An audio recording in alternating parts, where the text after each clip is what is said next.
pour être considéré. Excellent, merci. Monsieur Naqvi, maintenant. Inaudible.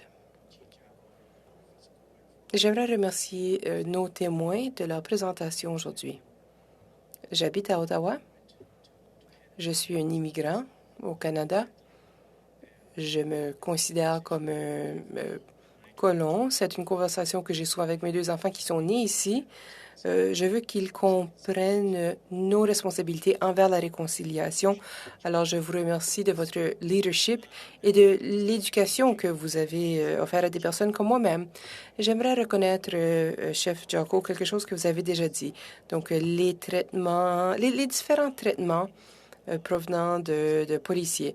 Vous avez parlé du traitement que subissent les personnes autochtones par les services policiers. C'est quelque chose que j'ai vu moi-même à Ottawa. D'autres communautés racisées voient la même chose. Alors, il y a un défi systémique lorsque nous parlons de l'application de la loi. Alors, je veux reconnaître que c'est une conversation très importante. Maintenant, si on parle du travail dont est saisi ce comité, donc de la cité parlementaire et qu'est-ce que ça veut dire pour nous,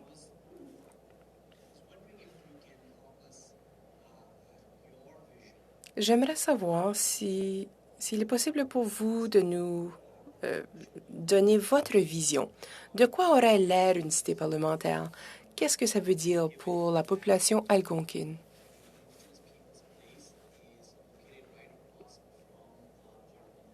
La place des peuples autochtones est en face du bloc du centre,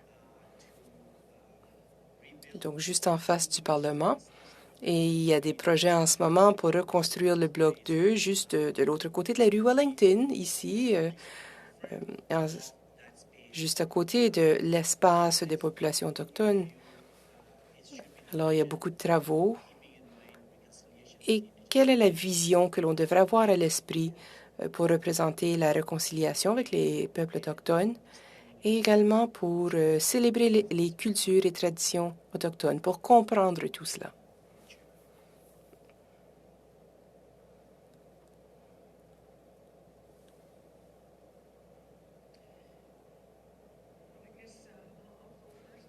Je peux répondre. Je pense que j'en ai déjà un peu parlé.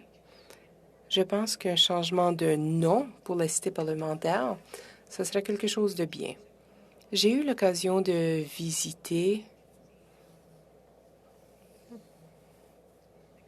la cité parlementaire. J'ai participé à l'une des dernières visites avant les travaux.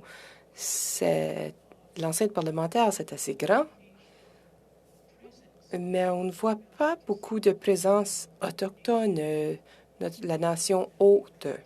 Il n'y a rien dans l'architecture de l'édifice qui représente la nation haute. J'aimerais que ces aspects-là soient incorporés dans les rénovations. Monsieur Naqvi, j'ajouterais que l'on voudrait une certaine sécurité pour le respect des droits des personnes autochtones lorsque l'on parle de l'élargissement de la cité parlementaire.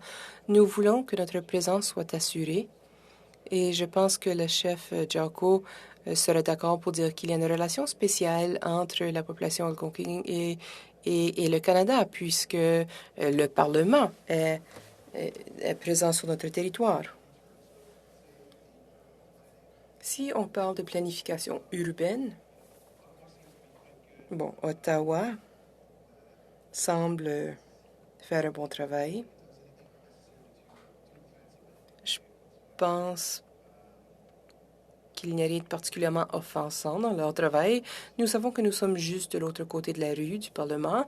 On peut, lorsqu'on aura éventuellement accès au 100 Wellington, on pourra regarder par la fenêtre et voir le Parlement. J'espère qu'il y a quelqu'un du ministère des Services publics ou quelqu'un qui nous écoute. Je suis désolée, je n'ai presque plus de temps, alors j'aimerais poser une autre question très rapidement. Donc, l'une des choses que l'on considère, c'est est-ce que la rue Wellington devrait être fermée à la circulation de véhicules? Est-ce que vous appuierez ce type de mesure? Oui. Oui. Moi non plus, je ne m'y oppose